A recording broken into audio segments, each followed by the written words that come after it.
On avait fait une espèce de petite association avec entre copains. Il y avait des copains de Rugles et du Moulin Papier, parce que le Moulin Papier c'était quand même un peu la clique, je dirais, de l'époque, parce que on était un peu séparés, donc on se regroupait. Les gens du Moulin Papier, c'était des gens qui se regroupaient entre eux. C'était pas comme maintenant où tout le monde est mélangé, mais là, le Moulin Papier, c'était une entité à l'époque.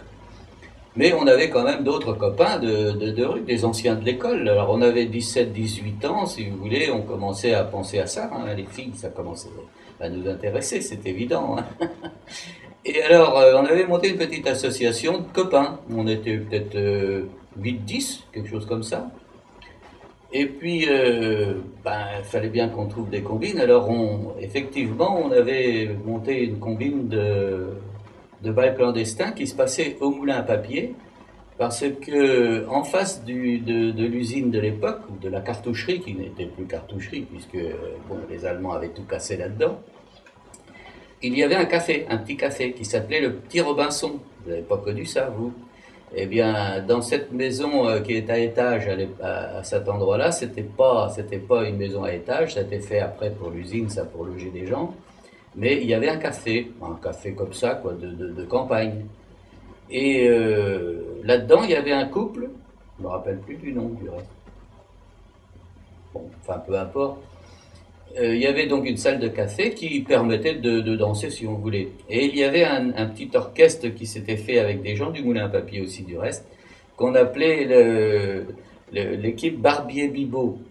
Barbier, c'était le joueur d'accordéon, et Bibot, qui était le gars qui tapait sur la grosse caisse.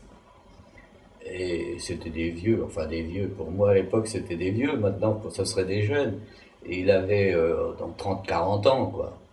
C'était des gars qui jouaient, ils jouaient mal, mais enfin bon, ils jouaient, quoi. Ça faisait de la musique. Et on installait donc, à chaque fois qu'on faisait ça, on dégageait les tables de, du café, là. Et puis au milieu, on dansait au milieu. Eux, ils étaient installés sur le billard. Il y avait un billard. Alors, ils s'installaient sur le billard. On avait mis des planches. Et puis, il y avait le boum boum et puis l'accordéon sur le billard. Mais on avait un arrangement avec les flics de rue, parce que c'était interdit, bien entendu, les bals clandestins. Alors, il n'était pas question de se faire prendre par les Allemands. Surtout qu'il y avait des Allemands dans le coin, en plus. Dans des baraquements de l'usine, ils étaient installés, mais c'était plus bas, alors ils ne voyaient pas. Et alors les gendarmes étaient chargés de surveiller tout ça. Mais ils téléphonaient chez Luce, elle s'appelait Luce, la dame, je crois, c'était Luce, Madame Luce. Et ils lui téléphonaient en disant on monte chez vous dans un quart d'heure.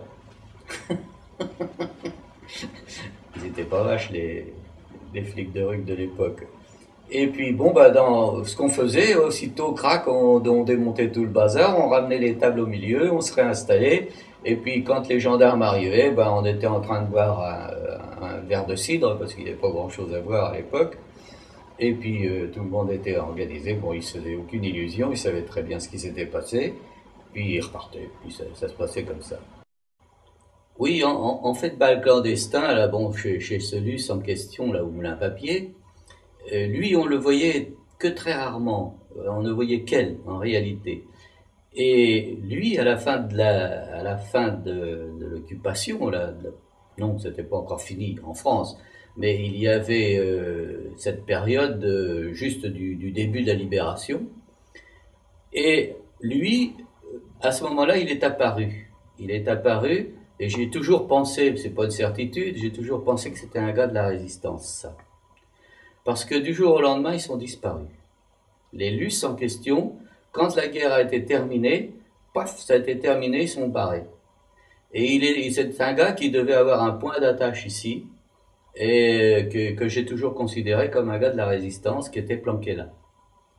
Et qui devait s'occuper de quelque chose dans la région, certainement.